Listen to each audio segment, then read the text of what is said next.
ஒரு பவுலில் ஒரு கப் அளவுக்கு கடலை மாவு எடுத்திருக்கேன். அது கூட ஒரு கப் அளவு கார்ன்ஃப்ளவர் சேர்த்துக்கலாம். இந்த மாவோட ஒரு கப் அளவு பன்னீர் சேர்த்துக்கலாம். இந்த பன்னீர் எப்படி ரெடி பண்ணுறது அப்படிங்கிறத நான் ஆல்ரெடி உங்கள் கூட வீடியோ ஷேர் பண்ணியிருக்கேன். அந்த வீடியோவோட லிங்க்கை இந்த டிஸ்கிரிப்ஷன் பாக்ஸில் உங்கள் கூட ஷேர் பண்ணிக்கிறேன்.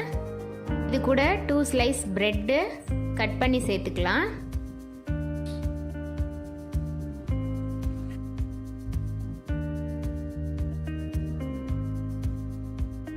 கூட டேஸ்ட்டுக்காக 1/2 டீஸ்பூன் லெமன் ஜூஸ் ஆட் பண்ணிக்கலாம். எக்ஸ்ட்ராவா வெஜிடபிள்ஸ் ஆப்ஷனல் தான், நீங்கள் விருப்பப்பட்ட வெஜிடபிள்ஸ் இதில் ஆட் பண்ணிக்கலாம்.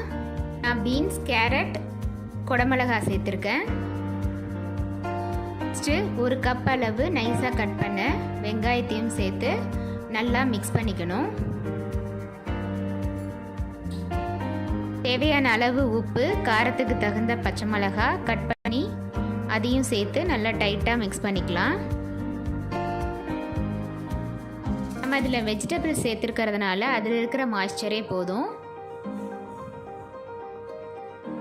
இந்த மாதிரி சப்பாத்தி பதத்துக்கு பிசைஞ்சிக்கலாம்.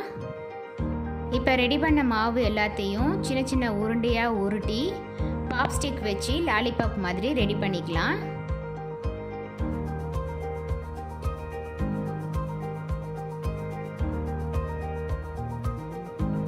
ஒரு கடாயில் ஆயில் சூடுபடுத்தி நம்ம ரெடி பண்ணி வச்சுருக்கிற எல்லா பாப்ஸ்டிக்ஸையும் ஒன்று ஒன்றா அதில் வச்சு நம்ம டீப் ஃப்ரை பண்ணி எடுத்துட்டா வெஜ் பன்னீர் லாலிபாப் ரெடி ஆயிடுச்சு.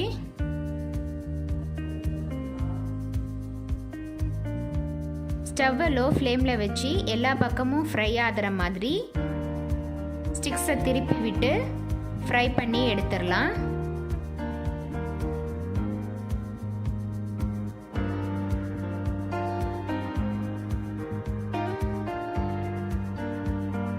சிம்பிள் அண்ட் டேஸ்டியான வெஜ் பன்னீர் லாலிபாப் ரெடி ஆயிடுச்சு.